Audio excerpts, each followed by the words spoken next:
Բարերեկո դուք դիտում եք հորիզոնի գլխավոր թողարկումը։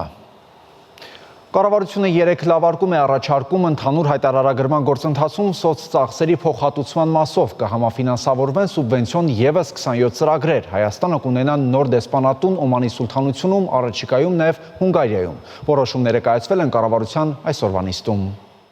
17 համայնքի 27 սուբվենցիոն ծրագրի համաֆինանսավորման համար կառավարությունը կտրամադրի 1 միլիարդ 682 միլիոն դրամ։ Այս որոշման ընդունմամբ արդեն 2025 թվականի պետական բյուջեից ընդհանուր համայնքներին ֆինանսավորվում է 4 միլիարդ 75 միլիոն դրամ 2025 թվականի ընթացքում։ Ավանդույթի համաձայն Նիկոլ Փաշինյանը թվարկեց համաֆինանսավորվող ավարտված եւ ընթացքի մեջ գտնվող այդ ծրագրերը։ Հաջորդ նախագծով առաջարկվեց կարգավորել ֆիզիկական անձանց եկամուտների հայտարարագրման շրջանակում սոցիալական ծախսերի փոխհատուցման ընթացքում առաջացած որոշ հարցեր։ Ըստ այդմ առաջին կետով կհստակեցվեն սոցիալական ծախսերի դիմաց փաստացի վճարումն այլ անձի, օրինակ ընտանիքի անդամի կողմից կատարվելու դեպքում սոցծախսերը փոխհատուցելու դրույթի կիրառության ժամկետները։ Սահմանվում է, որ 24 թվականի հունվարի 1-ից մինչև 25 թվականի հունիսի 1-ն ընկած ժամանակահատվածում կատարված սոցիալական ծախսերը վերադարձվում են նաև, եթե դրանք կատարվել են այլ անձի կողմից, սակայն հայտարարատուի միջոցներով։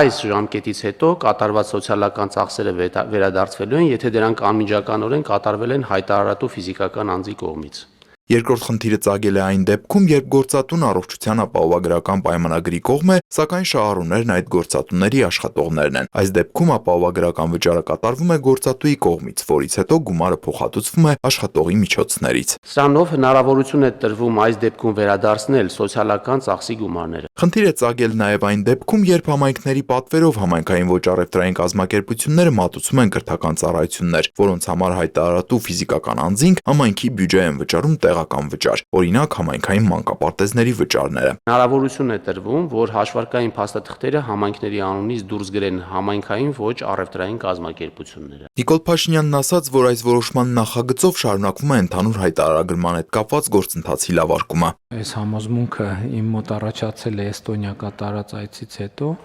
որ միևնույն այդ բանաձևը ինքը ճշգրիտ է, որ ցանկացած բարեփոխում պետք է գնա իր խնդրին հանդիպի, որպեսզի այդ խնդրը լուծվի։ Երկուշաբթի օրվա դրությամբ Հայաստանի 37737 քաղաքացի համընդհանուր նոր հայտարարագրման համակարգով հայտարարագիր է լրացրել։ Նրանցից 17000-ը պետք է ստանան սոցիալական կրեդիտ։ 16471-ը արդեն ստացել են սոցիալական կրեդիտները եւ ընդհանուր առմամբ պետական բյուջեից քաղաքացիները ստացել են 1 միլիարդ 482 միլիոն դրամ։ Գեներացվել է 1 միլիարդ դրամի հարկ։ Էստոնիայում 2002-ից նույնականացման քարտ ունենալը պարտադիր է, հայտարարագրումը ևս, իսկ թվայնացումն այդ երկրում տևել է 30 տարի, ասաց վարչապետը, արձագանքելով այն քննադատություններին, թե Հայաստանում թվայնացման գործընթացը երկար է տևում։ Եթե քաղաքացիների շոշափելի տոկոսը չունի ID քարտ, երկրում թվայնացումը հնարավոր չի, դա բացառված բան է։ Ապրիլի 30-ի դրությամբ ստացվել է 96900 դիմում նույնականացման քարտ տրամադրելու հետ կապված եւ արդեն իսկ տպագրված է 81900 նույնականացման քարտ։ Սրանք ընդամենը 8 եղած դիմումներն են։ Եթե ընդհանուր հանրագումարով նայենք, ստացվում է, որ շուրջ 151000 անձ ըստ էության կամ արդեն իսկ ստացել է գերակշիռ մասը ստացել է նույնականացման քարտ կամ սպասում է իր հերթին, որպեսզի կարողանանք քարտերի տպագրությունն իրականացնել։ Արփինե Սարգսյանն ասաց, որ այսօր օրական շուրջ 1000 նույնականացման քարտի սպասարկում է հնարավոր անել, բայց առաջիկայում տպագրության օրական ծավալը կկրկնապատկվի։ Կառավարությունը ձեռք է բերել 2 նոր տպագրական սարքերի համար նախատեսված լազերային համակարգ, որը թույլ կտա նույնականացման քարտերի ավելի արագ տպագրություն իրականացնել, ըստ այդմ թողունակությունն ավելի մեծացնելով։ Անդրադառնալով նույնականացման քարտերի հետ կապված գործընթացին եւ հայտարարագրման համակարգի ու մյուս ծրագրերի հնարավոր հետաձգումների մասին խոսակցություններին, վարչապետը հայտարարեց հետեւյալը. Այս պահին ինչ ուժի մեջ է, ոչ մի բան, այլևս ոչ մի հետաձգում։ Որ նախարարը եկավ ասեց հետաձգենք, ավելի լավ է հրաժարականի դիմում գրի։ Ասում եմ ամենայն լրջությամբ։ Չգաք ասեք հետաձգենք։ Չկա հետաձգում։ Այս տարվա մարտին արձանագրվել է 782100 աշխատատեղ, որը 2024-ի մարտ ամսվա համեմատ ավելի է 41000 աշխատատեղով։ Հայտարարեց վարչապետը նկատելով ամենևին բացառված չէ, որ այս գործում որոշակի դեր է ունեցել համընդհանուր հայտարարագրման համակարգը։ Հաջորդ տիպ կառավարությունը հաստատեց Ասիական զարգացման բանկի միջոցներից Հայաստանի Հանրապետությանը վարկի տրամադրման համար համաձայնագիրը վավերացնելու որոշման նախագիծը։ Նախարար Խուդատյանը նշեց, որ ծրագիրը վերաբերում է առանցքային կարևորություն ունեցող հյուսիս-հարավ ճանապարհի Սիսիան-Քաջարյան հատվածի մի ենթահատվածին, որի ընդհանուր արժեքը 335 միլիոն եվրո է, եւ որից 236 միլիոնը համաֆինանսավորվելու է Ասիական զարգացման բանկի հետ այս համաձայնագրի շրջանակում։ Նախատեսում ենք այստեղ կառուցել 27.1 կիլոմետր երկարությամբ ճանապարհ, որտեղ կան մի քանի թունելներ եւ նաեւ բազմաթիվ կամուրջներ, ինքը ընդհանուր առմամբ 11 մետր լայնություն ունեցող ճանապարհահատված է 3 երթևեկելի գոտիներով եւ որի ավարտին մենք նախատեսում ենք այս հատվածում երթևեկությունը գոյություն ունեցող 50 կմ/ժ փոխարեն հասցնել մինչեւ 100 կմ/ժ, ինչը շուրջ 1.5-2 ժամ այս ճանապարհահատվածի տևողությունը կկրճատի։ Նախատեսում են ծրագիրն ավարտել 2033 թվականի նոյեմբերին։ Զգացողություն ունեմ, որ հյուսիս-հարավի հետ կապված մեր պլանները ոնց որ թե արդեն գոնե 70-80%-ով առարկայանում են եւ արդեն իսկ կարծես թե ունենք շանս լրջագույն եւ վերջնական իրագործման փուլ մտնել։ Չզեկուցվող հարցերի փաթեթում ներառված որոշման նախագծով էլ Օմանի Սուլթանությունում դեսպանատուն բացելու համար Պաուստային ֆոնդից արտաքին գործերի նախարարությանը շուրջ 52 միլիոն դրամ կհատկացվի։ Վարչապետն ասաց, որ Հայաստանի դեսպանատների ցանցն աշխարհում ընդլայնվում է, ինչը կարևոր է մեր երկրի բալանսավորված եւ բալանսավորման արտաքին քաղաքականության կիրառման տեսակետից ու Հայաստանի միջազգային տեսանելիությունը մեծացնելու առումով։ Արադ Միրզոյանն էլ տեղեկացրեց, որ առաջիկա 1-2 ամիսների ընթացքում Հայաստանը նաեւ դեսպանություն կունենա Հունգարիայում, Բուդապեշտում։ Տիգրան Հովակիմյան, Հորիզոն։ Վարչապետ Նիկոլ Փաշինյանի գլխավորությամբ տեղի ունեցել խորհրդակցություն, որի ընթացքում քննարկվել է փրկարար ծառայության զարգացման հայեցակարգը։ Ներքին գործերի նախարար Արփին Սարգսյանը նշել է, որ փրկարար ծառայության զարգացման տեսլականը կարևոր է ներքին գործերի նախարարության բարեփոխումների շղթայի ամբողջականացման շրջանակում եւ ներկայացրել հայեցակարգում բարձրացված խնդիրների լուծումները։ Անդրադարձ է կատարվել նաեւ փրկարար ծառայության նոր կառուցվածքին, Երևանի եւ մարզային փրկարար վարչության տիպային կառուցվածքին։ Մասնավորապես քննարկվել են արտադրական վտանգավոր օբյեկտների պարտադիր ապահովագրման գործընթացին, միասնական օպերատիվ կառավարման կենտրոնի ստեղծմանը վերաբերող հարցեր։ Վարչապետ Նիկոլ Փաշինյանը հանձնարարել է աշխատանքներ իրականացնել արտադրական վտանգավոր օբյեկտների պարտադիր ապահովագրման գործընթացի ուղղությամբ։ Փոխվարչապետ Մհեր Գրիգորյանը Տաշքենդում հանդիպում է ունեցել Ուզբեկստանի փոխվարչապետ, էկոնոմիկայի եւ ֆինանսների նախարար Ջամշիդ Կուչկարովի հետ։ Հանդիպման շրջանակներում քննարկվել են Հայաստանի եւ Ուզբեկստանի միջև երկկողմ հարաբերությունների զարգացման հնարավորությունները եւ հեռանկարները։ Զրուցակիցները քննարկել են նաեւ տարածաշրջանային զարգացումները։ Այս համատեքստում մտքեր են փոխանակվել Հայաստանի կառավարության կողմից ներկայացված խաղաղության խաչմերուկ նախաձեռնության շուրջ եւ ընդգծվել է դրա կարեւորությունը տարածաշրջանում հարատև խաղաղության եւ կայունության հաստատման տեսանկյունից։ Արդարադատության նախարար Սրփուհի Գալյանն ընդունել է Հայաստանում Իտալիայի արտակարգ եւ լիազոր դեսպան Ալեսանդրո Ֆերանտիին։ Սրփուհի Գալյանը ներկայացրել է արդարադատության նախարարության բարեփոխումները սահմանադրական, դատաիրավական, կոռուպցիայի դեմ պայքարի, մարդու իրավունքների պաշտպանության, քրեակատարողական եւ պրոբացիայի ոլորտներում։ Դեսպանը նշել է, որ պատրաստ են քննարկել համագործակցության հնարավոր տարբերակները վերոնշյալ ոլորտներում։ Երկուստը կարևորվել է արդարադատության ոլորտի թվայնացումը, որը ներկայումս նախարարության առաջնահերթություններից մեկն է։ Կողմերը քննարկել են նաեւ Եվրամիության հետ վիզաների ազատականացման ոլորտում համագործակցության հնարավորությունը։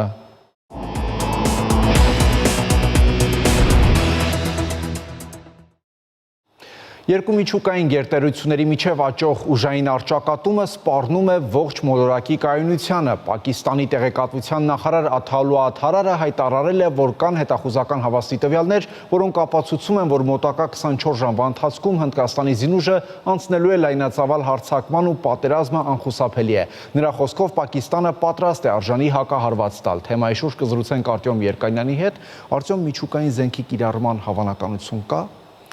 Արդեն 6 օր է, ինչ Պակիստանի ու Հնդկաստանի սահմանին լոկալ մարտեր են տեղի ունենում, հիմա արդեն կա վտանգ, որ այդ ամենը կվերածվի գլոբալ ռազմական գործողությունների։ Պակիստանում հայտարարել են, որ 17 գրոհայինի են ոչնչացրել, որոնք կապ են ունեցել Հնդկաստանի հետ։ Հնդկաստանում հաստատում են, որ հարվածներ են հասցնում Պակիստանի տարածքին, բայց պնդում են, որ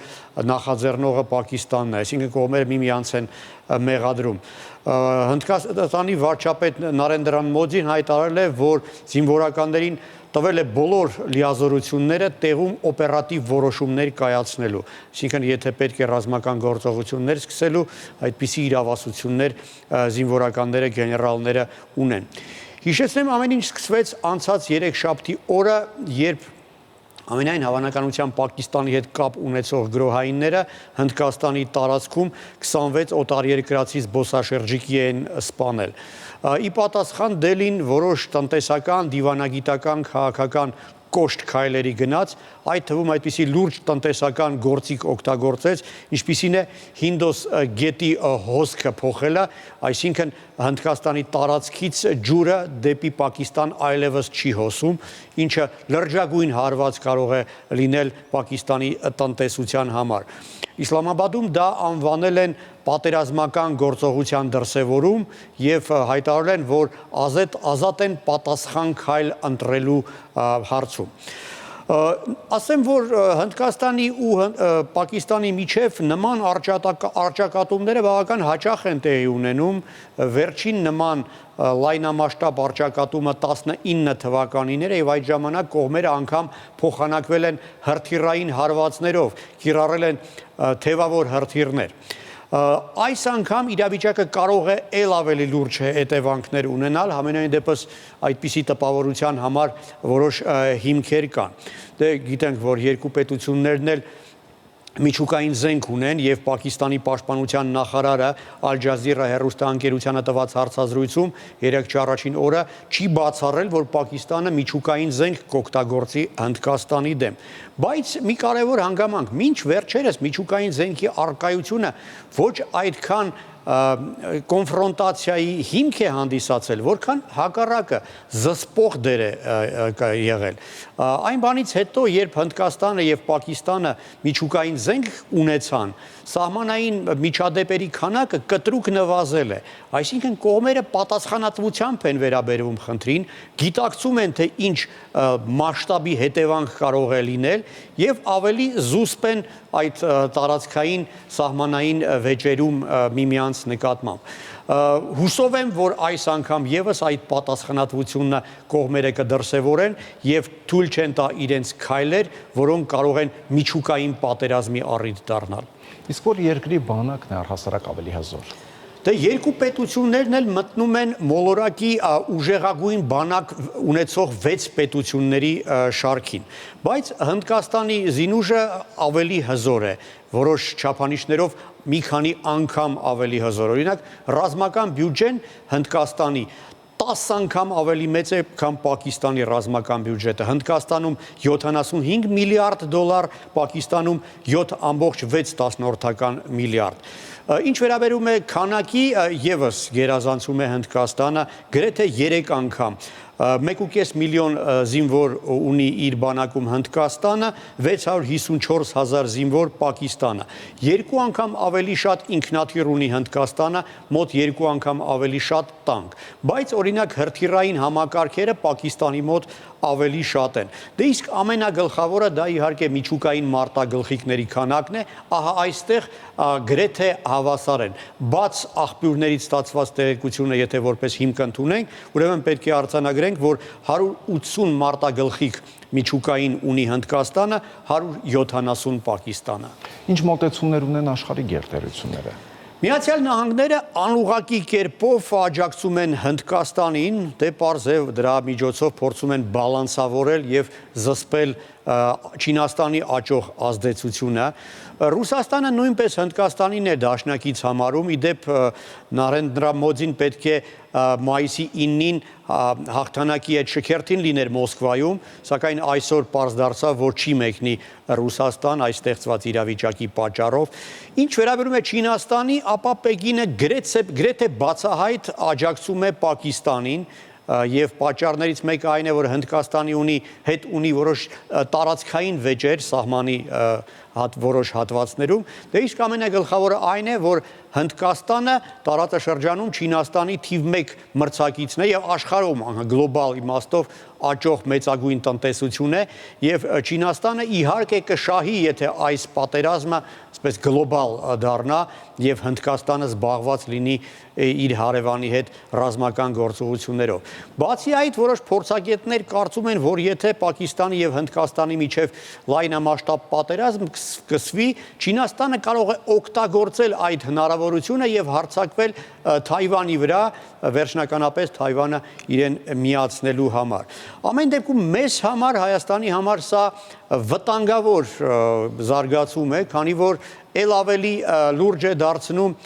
ուժեղի իրավունքը եւ ել ավելի է նվազում միջազգային իրավունքի դերն ու նշանակությունը։ Այս պատերազմը, եթե այն իսկապես 24 ժամվա ընթացքում սկսվի, ինչպես կանխատեսվում է,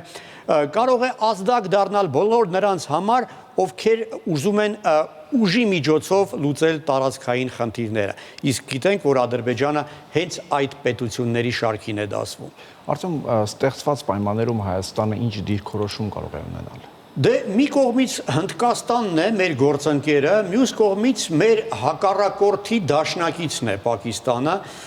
եւ Անկարան եւ Բաքուն բաց տեքստով աջակցում են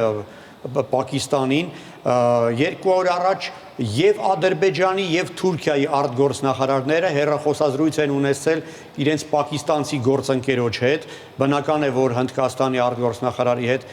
չեն խոսել նրանք, ըստ չհաստատված, բայց հավաստի տեղեկությունների մի քանի օր առաջ թուրքական զինուժին պատկանող 8 տրանսպորտային ինքնաթիռ վայրեջք են կատարել Իսլամաբադում եւ բերել են հրթիռներ եւ տարբեր այլ զինտեխնիկա։ Իդեպ նաեւ ադրբեջանցի փորձագետ Ֆարհադ Մամեդովը հաստատել է իր տեղեկությունների համաձայն, որ Իսլամաբադում են գտնվում թուրք խորհրդատուները, ռազմական զինվորական մասնագետները, ովքեր օգնում են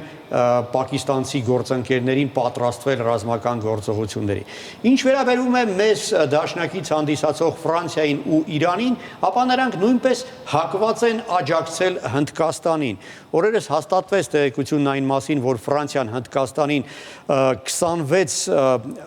կործանիչ է մատակարարելու, 7 միլիարդ դոլարից ավելին է այս գործարքը։ Ինչ վերաբերում է Իրանին, ապա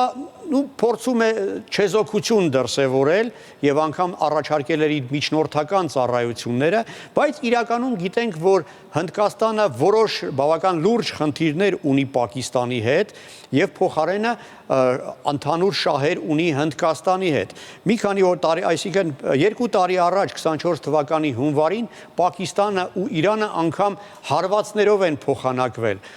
Իրանը առաջինը հարվածներ էր հասցրել Պակիստանի տարածքում գտնվող մի զինվորական հանգրվանի ուղղությամբ, որտեղ անջատողականների նախապատրաստման այսպես հանգրվան էր, նույնը արեց Պակիստանը Իրանի տարածքում եւ կողմերը բալանսավորում էին պատերազմի այդ եզրի վրա, բարեբախտաբար պատերազմի բանը չհասավ։ Ստեղծված պայմաններում Երևանը առայժմ լռում է, բայց դժվար թե հնարավոր լինի անվերջ լռել, ուշ թե շուտ մենք պետք է դրսևորենք ինչ-որ վերաբերմունք, իսկ վերաբերմունքը կարծում եմ կանխատեսելի է հաշվի առնելով այն, որ ինչպես ասացի, մի կողմից Հայաստանի գործընկերն է, մյուս կողմից Հայաստանի հակառակորդի դաշնակիցն է։ Շնորհակալություն Արտեմ։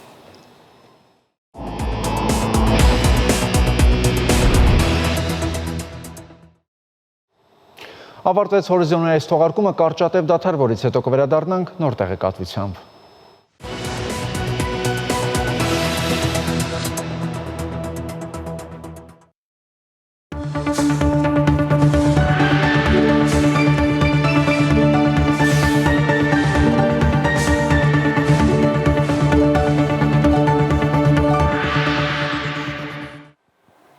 Շանթի եթերը շարունակում է հեռանկարը։ Արդյոք Իրանի նախագահի Ադրբեջան այցելությունից հետո կթուլանա երկու երկրների միջև լարվածությունը եւ որոնք էին Մասուդ Փեզեշքյանի գլխավոր ուղերձները Բաքվում։ Այս եւ այլ հարցերի շուրջ զրուցելու ենք իրանագետ Վարդան Ոսկանյանի հետ։ Պարոն Ոսկանյան, շնորհակալություն մեր հրավերն ընդունելու համար։ Հաճույքով բարև ձեզ։ Նախ որոնք եք համարում Իրանի նախագահի ադրբեջանական հանդիպումների գլխավոր շեշտադրումները։ Տեսեք, իրականում եթե մենք փորձենք դիտարկել այս այցի հանգամանքները, ապա այդ հանգամանքները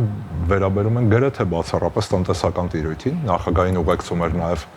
100-ից ավելի իրանցի գործարարներ, մասնավոր հատվածից հատկապես իրանական տնտեսության եւ ըստ էության քաղաքական առումով կամ որևէ պայմանավորվածություն ձեռք չբերվեց կամ այդ պայմանավորվածությունների վերաբերյալ ուղղակի բարձրաձայնումներ չեղան։ Տնտեսական ֆորում եղավ եւ այցը շատ կարճ էր։ Մեկ ամբողջական օր էլ ըստ էության այցը չտևեց Բաքու։ Իրանի նախագահը հետ վերադարձավ պատճառաբանելով Բանդար Աբբաս նավահանգստում տեղի ունեցած պայթյունը եւ այս իմաստով այցը եթե մենք փորձենք դիտարկել, ապա դա կարծեք թե ուներ բացառապես տնտեսական ուղղվածություն։ Չնայած մենք չպետք է բացառենք նաեւ քաղաքական համագործակցության շուրջ տեղի ունեցած բանակցությունները կկայանա, այդ համագործակցությունը թե չի կայանա բոլորովին այլ հարց է, բայց դրա վերաբերյալ էլ հավանաբար տեղի են ունեցել որոշակի բանակցություններ եւ խոսքը վերաբերում է խնդիրների մի այնպիսի բարդ հանգույցի, որոնց մեջ բազմաթիվ բաղադրիչներ ըստ էության առնվազն իմ կարծիքով անլուծելու են եւ օբյեկտիվորեն էլ դրանք անլուծելի կարող են լինել։ Որ հարցերի մասին է հատկապես խոսքը։ Խոսքը վերաբերում է այնպիսի կարևորագույն հարցին, ինչպիսին դիցուք իսրայելական ներկայությունն է Ադրբեջանի տարածքում։ Գիտեք, եթե մենք դիտարկում ենք Իրանի մերձավոր արևելյան քաղաքականության համատեքստը, ապա Իրանի համար թիվ 1 ախոյան հանդես է գալիս հենց Իսրայելի պետությունը։ Հետևաբար այս համատեքստում հաշվի առնելով ադրբեջանա-իսրայելական ռազմավարական խորքային հարաբերությունները, որոնք ընդգրկում են այս երկու պետությունների միջև համագործակցության բոլոր ոլորտները անխտիր անվտանգությունից սկսած մինչև ռազմական տիրույթ, ապա բնականաբար դա լուրջ սպառնալիք եւ վտանգ է Իրանի համար։ Եթե մենք դիտարկենք ստեղծվող նոր իրողությունները, ըստ որի նախագահ Տրամպի իշխանությունը Միացյալ Նահանգներում աջակցում է Իսրայելին գրեթե ամեն ինչում, եւ այս համատեքստում խոսվում է նաեւ Աբրահամյան համաձայնությունների շրջանակին Ադրբեջանը միանալու մասին, ապա ստացվում է, որ կարող է ձևավորվել Իսրայել, Միացյալ Նահանգներ, Ադրբեջան տանդեմ, սա նույնպես Իրանի համար ռիսկային խնդիր է։ Եթե դիտարկենք, ինչպես ասում են, դաշտում տիրող իրավիճակը, ապա բոլորիս համար ակնհայտ է, որ Ադրբեջանի տարածքում տեղակայված են նաև իսրայելական հատուկ ծառայությունների զանազան կամ այդ ծառայություններին սպասարկող զանազան կառույցներ, որոնք հիմնականում աշխատում են հենց իրանական ուղղությամբ, ինչը նույնպես չի կարող չանհանգստացնել Իրանին։ Տեսեք, հաշվի առնելով ադրբեջանական նկարտումները Հայաստանի Հանրապետության նկատմամբ, այդ ձեր նշած տանդեմը Միացյալ Նահանգներ, Իսրայել, Ադրբեջան, դա միայն Իրանի դեմ է ուղղված, թե ամեն դեպքում դա չի շրջանցի նաև Հայաստանը, որովհետև Ադրբեջանը ավելի շատ քան Իրանն ունի այստեղ շահեր Հայաստանի նկատմամբ։ Տարածաշրջանում ըստ էության Ադրբեջանի համար երկու կենսական սպառնալիք կա, առնվազն իրենք այդպես են դիտարկում, դա բնականաբար Հայաստանն է եւ Իրանը, որն է առաջին տեղում, այժմ ակնհայտորեն Իրանն է առաջնային նշանակություն ստացել։ Ըստ էության մենք գործ ունենք Ադրբեջանի պարագայում մի արհեստացին կազմավորման հետ, որը ստեղծվել է պոկվելով համաիրանական քաղաքական, պետական, մշակութային, նույնիսկ ինքնության միջավայրից, այսինքն Ադրբեջանը որպես պետություն, որպես ինքնություն, որպես նույնիսկ մշակույթ անջատվել է Իրանից, հետևաբար հակաիրանականությունը, սեփական նույնիսկ ինքնությունը պահպանելու համատեքստում Ադրբեջանի համար թիվ 1 խնդիրն է։ Այսինքն Ադրբեջանը, եթե դադարի լինել հակաիրանական, ապա կունենա խնդիր սեփական ինքնության հետ, որովհետև պատմականորեն այսօրվա Ադրբեջանական Հանրապետության տարածքը բնակեցնող մահմեդականները, շիա մահմեդականները, իսկ Իրանը գիտեք շիայականության կարևորագույն կենտրոնն է աշխարհում, իրանց մշտապես նույնականացրել են Իրանի հետ մինչև այս հանրապետության ստեղծումը 1918-ին։ Հետևաբար իմ նշած այդ հանգույցի մեջ անլուծելի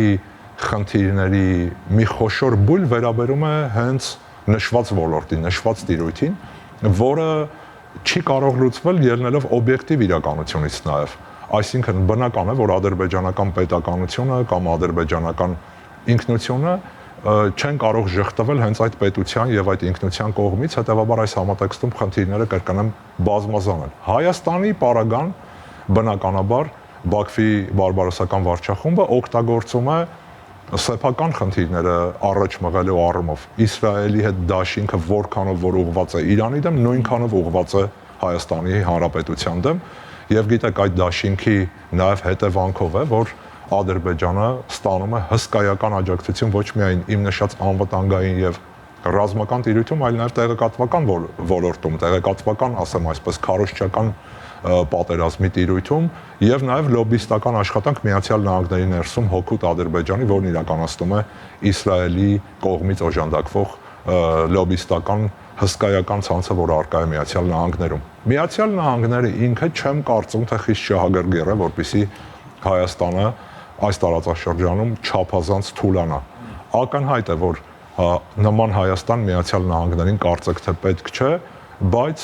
Տրամպի ներկայիս վարչախումբը ունի շատ ավելի առաջնային շահեր։ Այդ առաջնային շահերի տիրույթում են Իրանի հետ առնվազն համաձայնության գալը այն պայմաններով, որոնք նախանշել է հենց նախագահ Տրամպը, եւ հետեւաբար այդ հիմնական թիրախին, ինչպես ասում են, հասնելու համար կարող են լինել նաեւ զոհողություններ, ցավալիորեն այդ զոհողությունները տեղի են ունենում միշտ ամենաթույլի հաշվին։ Պարոն Ոսկանյան, ես ճիշտ եմ հասկանում, Իսրայելի կողմից Իրանի վրա հնարավոր հարձակման դեպքում ամեն դեպքում չի նվազեցնում այն վտանգը, այն ռիսկը, որ հենց Ադրբեջանից կարող է ադրբեջանական տարածքը կօգտագործվի Իրանին թիրախավորելու համար։ Բնականաբար այստեղ կա մի շատ կարևոր հանգամանք, մենք պետք է նկատի ունենանք, որ միայնակ իսրայելական կողմը նման հարձակում իրականացնելու հնարավորություն չունի։ Այո, ասեմ այսպես փոքրիկ հարվածներ, թիրախային ինչ-որ հարվածներ կարող են իրականացվել, բայց լայնածավալ հարձակում Իրանի վրա, որի հետևանքով Իրանը դիցուկ կկորցնի միջուկային իր ծրագիրը շարունակելու կարողությունը Իսրայելը միայնակ չունի, հետևաբար այս համատեքստում առանց Միացյալ Նահանգների բազմակողմանի աջակցության, ինչը մենք տեսանք նաև իսրայելական նախորդ հարձակման ժամանակ, իսրայելցիները անկարող են հասնել Իրան բացառությամբ մի կետի Ադրբեջանը, եւ այս իմաստով է, որ Ադրբեջանը լրջագույն սպառնալիք է Իրանի համար։ Եթե մենք փորձենք դատել իրանական հայտարարությունների բնույթից, հենց թեկուզ վերջին այցի ընթացքում, ապա այդ հայտարարությունները դիվանագիտական, ասեմ այսպես, փաթեթավորմամբ էին, բայց այդ հայտարարություններում առնվազն Ադրբեջանի համար կան անհանգստացնող կետեր։ Մասնավորապես խոսքը վերաբերում է այն կարմիր թելի պես, ինչպես ասում են, շարունակվող գծին, որը նախագահ Փեզեշքյանը առաջ էր մղում առ այն, որ Ադրբեջանի ժողովուրդը յուրային է, որ Ադրբեջանը եւ Իրանը միասնական մշակութային տարածքում են, պատմական բազմաթիվ ընդհանրություններ ունեն։ Գիտեք, Իրանում ոչ բարձր քաղաքական մակարդակում, բայց մամուլում, վերլուծական շրջանակներում պարբերաբար քննարկվում է այսպես կոչված Ադրբեջանի խնդիրը, առ այն, որ եթե խնդիրը դրված երկու ճակերտավոր ադրբեջանների միացման, գիտեք, Իրանի տարածքում մենք ունենք Ատրպատականը, որը Բաքվում կոչում են Հարավային Ադրբեջան, ապա հենց Հյուսիսային Ադրբեջան կոչեցյալը կամ այլ եզրույթով Ադրբեջանական Հանրապետությունն է, որ պետք է վերադառնա Մայր Իրանի գիրկ, եւ այս տիրույթում այդ ակնարկները նրբերանգների տեսքով կար։ Կար նաև շատ վատ հայտարարություն, եւ մենք պետք է սա արձանագրենք, Իրանի նախագահը խոսեց այն մասին, որ Արցախը Ադրբեջանի մաս է, բայց սա էլ, ասեմ այսպես, կարելի է մեկնաբանել հետեւյալ կերպ. որևէ մեկը չի կարող լինել ավելի կաթոլիկ, քան Հռոմի Պապը։ Բայց սա առաջին անգամ չէ, որ Իրանի կողմից Լեռնային Ղարաբաղի հետ կապված նման հայտարարություն։ Տեսեք, ուղղակի Լեռնային Ղարաբաղը Ադրբեջանի մաս է կամ Արցախը Ադրբեջանի մաս է հայտարարություն, ըստ էության նման բարձր մակարդակով որքանով ես հիշում եմ չի եղել։ Խոսվել է Ադրբեջանի տարածքային ամբողջականության մասին, գիտեք, այս անգամ էլ խոսվեց այդ մասին եւ նաեւ հարցազրույցում մինչ այցը ադրբեջանական պետական հեռուստաալիքին տված հարցազրույցում նախագահ Փեզեշքյանը նշեց, որ Իրանը հիմա էլ պաշտպանելու է Հայաստանի տարածքային ամբողջականությունը, ինչպես որ պաշտպանում էր Ադրբեջանի տարածքային ամբողջականությունը, բայց Ադրբեջանի տարածքային ամբողջականություն ասվածը որոշակիորեն հեղեղուկ հասկացություն է։ Գիտեք, իրենք հավակնում են 1918-20 թվականների հանրապետության տարածքային ամբողջականությունը, ճակերտավոր տարածքային ամբողջականությունը։ Մենք դիտարկում ենք, որ Արցախի հանրապետությունը անկախացել է ոչ թե Ադրբեջանը կոչվող արհեստածին կազմավորման տարածքային ամբողջականության ներսից, այլ Խորհրդային Միության ներսից։ Հետևաբար Ադրբեջանի տարածքային ամբողջականությունը չի ենթադրում Արցախի ներգրավում այդ ամբողջականության մեջ։ Երբ խոսվում է ուղղակիորեն այն մասին, որ Արցախը Ադրբեջանի մասը, դա փոխում է իրերի դրությունը։ Բայց կրկնեմ, Հռոմի վապից ավելի կաթոլիկ ոչ ոք չի կարող լինել աշխարհում, որովհետև այդ մասին հայտարարվել է նաև Հայաստանում ամենաբարձր մակարդակում, ես սա նշում եմ ցավով։ Պարոն Ոսկանյան, իսկ որքանով կարող է Իրանի նախագահի խոսքը, այսպես կոչվածներ Զանգեզուրի միջանցքի հետ կապված, մինչև Բաքու մեկնելը հարցազրույցի ժամանակ Իրանի նախագահը այդ մասին եւս շեշտադրումներ արեց, ուղերձներ հղեց Բաքվին, դրանք կարծես թե նախկին հայտարարություններից տարբերություններ չկային, նորից նրանք Հայաստանի հետ սահմանը համարում են կարմիր գիծ, որևէ փոփոխություն նկատեցին, որ չկա։ Այս հայտարարությունն այս անգամ որ հերթականն էր, թե հնարավոր է որ Ադրբեջանին որոշակի սթափեցնող կարծում եմ, որ պարբերաբար արվող հայտարարությունները հենց Ադրբեջանի սթափեցնելու նպատակ ունեն։ Տեսեք, իրանական կողմը ոչ միայն խոսում է Հայաստանի Հանրապետության տարածքային ամբողջականության մասին, այլ նաև եղել է շատ կարևոր հայտարարություն։ Ոչ միայն սահմանների փոփոխությունն է անդրադառնալի դիտարկում Իրանը, այլև տարածքի դեմոգրաֆիայի փոփոխությունը։ Սա շատ կարևոր է մեզ համար, որովհետև գիտեք, Բաքվի վարչախումբը առաջ է մղում այսպես կոչված արևմտյան Ադրբեջանի ճակերտավոր հայեցակարգը, որը ենթադրում է նաև իբր ադրբեջանցիների վերադարձ Հայաստանի Հանրապետություն, բոլորը ճակերտների մեջ կարող ենք վերցնել, եթե անհրաժեշտ է, ես կարող եմ բացատրել դա թե ինչու է այդպես։ Հետևաբար իրանական կողմը շատ հստակ ուրվագծել է սեփական կարմիր գծերը։ Մի կարևոր հանգամանք կա, որը մենք պետք է արձանագրենք։ Այս կարմիր գծերը վերաբերում են Իրանի կենսական շահերի։ Հետևաբար որևէ տրամաբանություն չի կարող հուշել, որ Իրանը հետ է կանգնելու սեփական կենսական շահերից։ Այդ շահերը համընկնում են Հայաստանի Հանրապետության կենսական շահերի հետ, բայց դրանք իրանական շահեր են։ Ուստի որևէ պետություն բնականաբար դեմ չի գնա սեփական շահին, հետևաբար սա գոնե տեսանելի ապագայում անփոփոխ վիճակ է ենթադրում իրանական կողմի դիրքորոշումներում։ Մյուս կողմից էլ իրանցիները փորձում են թույլատրել Հայաստանի վրա եղած ճնշումը այդ ճակերտավոր Զանգեզուրյան միջանցքի հատույթում, ընդ որում այդ միջանցքը Զանգեզուրյան չէ ամենևին։ Դա ճակերտավոր թուրանական միջանցք է, որովհետև բոլորս հասկանում ենք, թե դրա վերջնանպատակը որն է կենտրոնական Ասիա Թուրքիայի ցամաքային ելքի ապահովում։ Հետևաբար իրանցիները փորձում են սեփական տարածքով ԽՍՀՄ փլուզումից ի վեր գործող ճանապարհը ներկայացնել որպես այդ ճակերտավոր միջանցքի այլընտրանք եւ այս ուղղությամբ եւս իրանցիները կարևոր աշխատանք են տանում։ Ընդ որում ենթակառուցվածքների արդիականացումը իրանական կողմում այն նույն ճանապարհի, որը կրկնեմ ԽՍՀՄ փլուզումից ի վեր ապահովել է այսպես կոչված մայր ցամաքային Ադրբեջանի կապը Նախիջևանի հետ, ենթադրում է նաև հայկական ուղղությամբ այդ ճանապարհի արդիականացում, որովհետև այդ ճանապարհը անցնում է Հայաստան-Իրան սահմանի անմիջական մերձակայքով, հետևաբար այդ ճանապարհը ենթադրում է նաև մեր կողմից օգտագործում Իրանի հետ կապեր ընդլայնելու առումով։ Պարոն Ոսկանյան, տեսեք, Մասուդ Փեզեշքյանը երբ ընտրվեց նախագահ, Բաքվում ոգևորվածություն առաջացավ, թե նա էթնիկ ադրբեջանցի է եւ հնարավոր է նրա նախագահ ընտրվելու այդ փաստը մեղմի Ադրբեջանի եւ Իրանի միջև լարվածությունը։ Հիմա երբ արդեն կայացավ նախագահի պաշտոնում, ըստ էության սա առաջին այցն էր Փեզեշքյանի Ադրբեջան որպես նախագահ, երբ այդ փաստը արդեն կայացած է, արդարացված են այդ ոգևորվածությունները ձեր գնահատմամբ։ Չեմ կարծում, թե արդարացված են, նախ մի շատ կարևոր հանգամանք կա, եթե դուք ուշադրություն դարձրեք, նախագահ Փեզեշքյանը շատ լավ տիրապետում է Ատրպատականյան թյուրքերենին։ Էթնիկ պատկանելության առումով նա իրանցի է։ Եթե փորձենք դիտարկել որտեղից է սերուն, որտեղից է ծագում, անշուշտ Ատրպատականից։ Ատրպատականում բնակվող բնակիչները ադրբեջանցիներ չեն, նրանք ատրպատականցիներ են, խոսում են թյուրքական բարբառով, այդ թյուրքական բարբառը հասկանալի է ադրբեջանցիներին եւ ընդհակառակը։ Բայց մի կարևոր հանգամանք կա, նախագահ Փեզեշքյանը Բաքվում, թեև հասկանում էր անմիջական ուղղակի բանակցությունների ընթացքում ինչ էր իր հետ խոսում Իլհամ Ալիևը, բայց նրան պատասխանում էր պարսկերեն եւ սպասում էր մինչեւ այդ ադրբեջաներենը կթարգմանվի պարսկերեն։ Կրկնեմ, նա 100%-ով հասկանում էր ինչ է ասում նախագահ Իլհամ Ալիևը, որովհետեւ երկու բարբառների միջև եղած տարբերությունները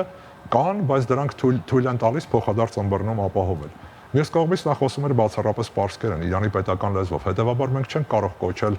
նրան էթնիկ ադրբեջանցի, մի շարք խնդիրներ հաշվի առնելով, նա իրանցի է եւ Իրանի նախագահն է։ Այս իմաստով նախագահ Փեզեշքյանը առաջ է մղելու իրանական օրակարգը, սա միանշանակ է։ Այդ օրակարգում Իրանի ներսում կան զանազան թևեր։ Իրանի քաղաքական համակարգի ներսում կա բավական ազդեցիկ թե, որը տնտեսական պրագմատիզմն է առաջնահերթ համարում եւ բոլորի համար էլ ակնհայտ է, որ տնտեսական պրագմատիզմի առումով Ադրբեջանը կարող է շատ ավելի հետաքրքիր լինել, քան Հայաստանը։ Բայց Իրանի հենց նույն ներքաղաքական ամենաբարձր մակարդակի վերնախավերում մենք ունենք նաեւ այլ կերպ մտածող բավական հզոր, ասեմ լոբի պայմանականորեն, որը համարում է, որ քաղաքական եւ աշխարհաքաղաքական առաջնահերթությունները պետք է գերակային տնտեսական բաղադրիչին եւ որը ջատագովն է Իրանի ազգային շահի առաջմղման հայկական ուղղությամբ։ Այս համատեքստում մեզ համար հիմա ստեղծվել են շատ ավելի բարենպաստ պայմաններ, որովհետեւ բոլորի համար պարզ է դարձել անկախ քաղցրախոսությունից իրանական դիվանագիտական լեզվին այդ քաղցրախոսությունը շատ բնորոշ է եւ ընդհանրապես պարզ կերին է դա բնորոշ։ Ստեղծվել է մի իրավիճակ, որտեղ բացվել են բազմաթիվ հնարավորություններ Իրանի հետ հարաբերությունները խորացնելու գրեթե անխտիր բոլոր ոլորտներում, այդ թվում նաև ռազմաքաղաքական տիրույթում, եւ մենք տեսանք նաև առաջի փորձերից մեկը դրա հայ-իրանական զորավարժությունները Արաքսկետի երկու կողմերում։ Եվ վերջում տեսեք Իրանը բանակցություններ է վարում արդեն Միացյալ Նահանգների հետ, այսօր էլ կարծես թե լուրեր տարածվեցին, որ նման բանակցություններ նախատեսված են նաև եվրոպական խոշոր երկրների հետ։ Այդ բանակցությունները լավատեսական առումով ինչ ազդեցություն կարող են ունենալ եւ տապալման առումով ինչ ազդեցություն ու հետ կարող են թողնել հայկական շահի վրա։ Իրականում ակնհայտ է, որ Իրано-ամերիկյան հարաբերությունների յուրաքանչյուր նորմալացում բխում է հայկական շահից, սա ըստ էության կարելի է ձևակերպել որպես աքսիոմատիկ բանաձևում, չնայած առանձին հատվածներում կարող են այլ կարծիքներ լինել եւ այդ կարծիքներն էլ ունեն հիմնավորումներ, բայց ընդհանուր առմամբ Իրանի ներկայությունը տարածաշրջանում որպես հզոր պետություն, որպես տարածաշրջանային խնդիրներ լուծելու ունակ պետություն բխում է մեր շահերից։ Մոդելավորենք մի իրավիճակ, երբ Իրանը լայնածավալ պատերազմի մեջ է ներքաշված, ասենք օրինակ Միացյալ Նահանգների դեմ կամ Միացյալ Նահանգների ստեղծած որևէ կոալիցիայի դեմ կամ Իսրայել Միացյալ Նահանգներ տանդեմի դեմ, ակնհայտ է դառնում, որ Հարավկովկասյան ուղղությամբ Իրանի զսպող դերակատարության վրա ծախսվող ռեսուրսները պետք է ուղղորդվեն այդ ուղղությամբ։ Հետևաբար մեր շահերից է բխում, որպեսզի առաջինը Իրանը ներքաշված չլինի ռազմական խոշորածավալ պատերազմի մեջ եւ երկրորդը Իրանը ունենա այդ ռեսուրսները, որպեսզի կարողանա ապահովել Հարավային Կովկասում իր շահերի այն տիրույթը, որը ուղղակիորեն համընկնում է մեզ հետ։ Մենք գիտենք, Ջերմուկում ադրբեջանական ներխուժման ընթացքում դա հայտարարվել է նաեւ Հայաստանում քաղաքական բարձր մակարդակով, Իրանի դերակատարությունը եղել է չափազանց ազդեցիկ։ Իրանը այն պետություններից մեկն է, որը ստիպել է Ադրբեջանին դադարեցնել այդ հարձակումը, չպետք է մոռանանք նաև մեր բանակի դերակատարությունը, սա շատ կարևոր է։ Մեր բանակը մարտնչել է, որպեսզի կարողանա որևէ կողմ միջամտություն իրականացնել։ Հետևաբար այս համատեքստում եվրոպական միության երկրների հետ բանակցությունների վերաբերյալ առայժմ խոսակցությունները կամ դրան նախապատրաստությունը նույնպես բխում է մեր շահերից։ Իրանի միջուկային ծրագրի շուրջ համաձայնագիրը կնքված էր Միացյալ Նահանգների եւ Եվրամիության անդամ առաջատար պետությունների, բնականաբար Ռուսաստանի մեջ նույնպես։ Հետևաբար այս համատեքստում, եթե չկա այդ միջուկային համաձայնագիր, համաձայնագիրը տապալվել էր Տրամպի առաջին իշխանության ժամանակահատվածում Միացյալ Նահանգների դրանից դուրս գալու հետևանքով, ապա իրանական կողմը փորձում է, ասեմ այսպես, առանձին համաձայնություններ ունենալ մի կողմից Եվրամիության հետ, մի կողմից Միացյալ Նահանգների հետ։ Եվ Իրանը այստեղ նույնպես ունի կարմիր գծեր։ Իրանական կարմիր գիծը վերաբերում է հետևյալին։ Իրանը պետք է ունենա միջուկային ծրագիր, Իրանը չի ձգտում ունենալ միջուկային զենք կամ չի ցանկանում դա ունենալ, չնայած դրա նախաշեմին է, բայց խաղաղ միջուկային ծրագրի իրավունքը Իրանը մշտապես պետք է պահպանի եւ հետաքրքիր է, բայց չափազանց կարևոր հանգամանք։ Եթե Իրանը չպետք է ունենա միջուկային զենք, ապա մերձավոր արևելքը պետք է լինի միջուկային զենքից զերծ տարածաշրջան։ Մենք գիտենք, որ դա նշանակում է նաև Իսրայելի միջուկային զինաթափում։ Սա էլ իրանական կողմի չափազանց կարևոր փոխադարձ, ասեմ այսպես, պահանջն է։ Շնորհակալություն։ Ես էլ եմ շնորհակալ։ Հեռանկարում իրանագետ Վարդան Ոսկանյանն էր։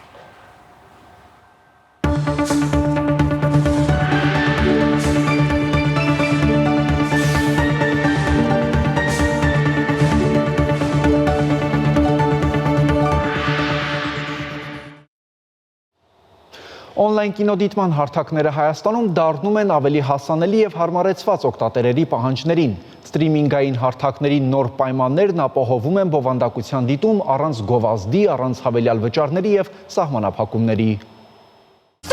Համաշխարհային ֆիլմեր, սերիալներ, մուլտֆիլմեր գերազանց որակով առանց գովազդի, առանց հավելյալ վճարի եւ միանգամից 5 սարքով դիտելու հնարավորություն։ Այո, հենց այդպես Viva-ի Unlim, X, Y եւ Start սակագնային պլանների բաժանորդները կարող են անվճար օգտվել EV Արցանց կինոթատրոնից առանց իրենց հիմնական ինտերնետ փաթեթի մեգաբայթներն օգտագործելու։ EV on-line կինոթատրոնը հանդիսանում է մեր տարածաշրջանի խոշորագույն վիդեո սթրիմինգային հարթակներից մեկը։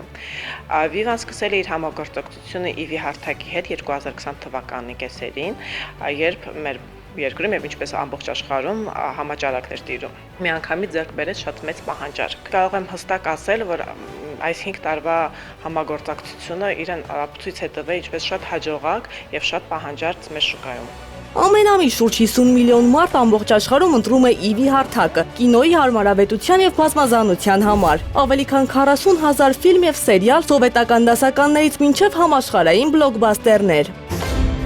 Օլելա։ Հայաստանում ամենասիրելի ֆիլմերը դրամաներն են, մելոդրամաները եւ դետեկտիվները։ Իսկ Viva-ի բաժանորդները պարզապես պետք է մեկ բան մտածեն՝ ինչ դիտել այդ օրը։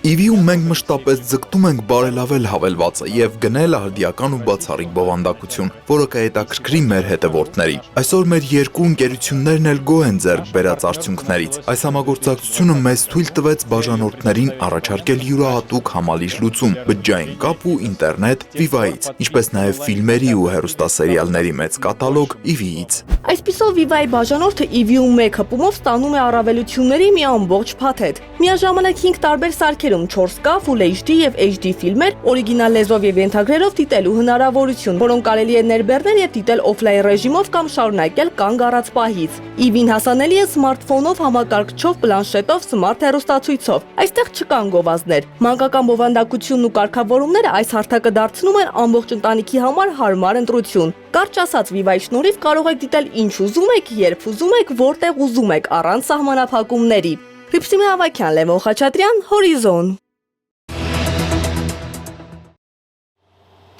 Շանթի եթերում լրատվությունն այսօր այսքանն էր, ես ձեզ հրաժեշտ եմ տալիս մաղթելով խաղաղ եւ բարի գիշեր։